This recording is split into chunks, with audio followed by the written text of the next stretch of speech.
violence against women is one of the most pervasive issues in our society. And as technology evolves, violence is becoming a worsening phenomenon that affects a large portion of women and children worldwide. The United Nations defines violence against women or VOW to be as any act of gender-based violence that results in or is likely to result in physical, sexual, or physiological harm or suffering to women, including threats of such acts, coercion or arbitrary deprivation of liberty, whether occurring in public or in private life. Also, it was mentioned in Dr. James W. Prescott's article, Violence Against Women, Philosophical and Religious Foundations of Gender Morality, that the violence against women is an age-old practice, deep-rooted in many of the religious scriptures and traditions. There are religious doctrines that equate woman with evil and man with goodness, establish the inherent inequality of woman with man, and provides the moral basis for her subordination to man. This gender inequality is affirmed again and again in various ways in both the Old and New Testaments.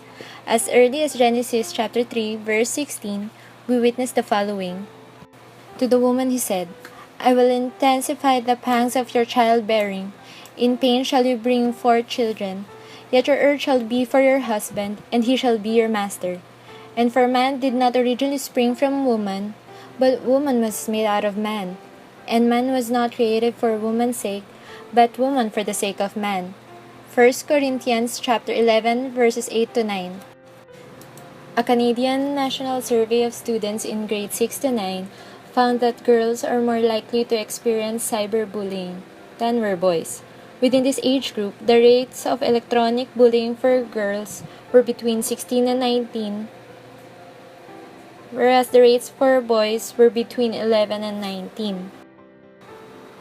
98% of anti-violence workers have supported women and girls who have been intimidated and or threatened by technology, text, email, cell phone.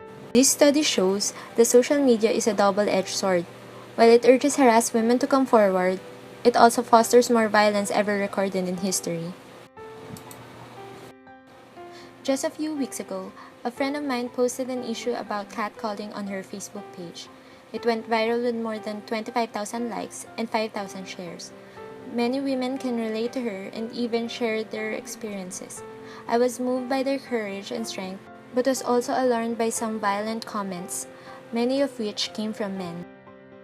I also learned about a perturbing issue regarding Anita Sarkeesian, a feminist game critic known for her Tropes vs. Women, a YouTube video series that examines gender tropes in video games.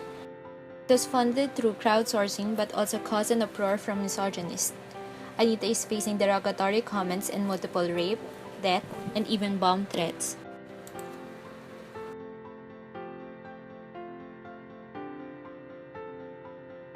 These are only two examples of the many cases of violence against women in social media, and I have formulated a measure based on the degree of violence. First one is extraneous, creating comments and arguments solely to annoy or provoke other readers, often for one's own pleasure. This is online harassment at the lowest. Second is offensive, pertaining to derogatory comments that are directed towards the author or the topic at hand. These comments typically have sexual insinuations, and the use of slang words are common. Third and the last one are the aggressive or violent comments. These are comments that threaten physical and sexual violence either toward the author or to the female population in general. From these categories, I saw a disproportionate overtly violent responses to women's articles and comments. Many of these comments would never be actually voiced out to a person in real life. One of the cons of technology is that it increases the amount of human interaction to a point that people lose the ability to moderate their own behavior because what they only see is a computer interface. They are anonymous online and felt that they can get away for such violence in social media. If left unpunished, these behaviors online can be manifested in real life and may cause severe damage on the future of women and children. The inflicted trauma can be passed on from a generation to another. I propose to social media networks that they enforce stricter laws against online violence and actively moderate users to prevent more to happen again. I also call to the amendment of our existing laws to ensure the safety of not only women but all people in general. Lastly, I urge parents to educate their children, teach them some values. The elimination of violence against women is still a long road to travel, but if all sectors of the society help one another, it can make a change. Let's stop it today.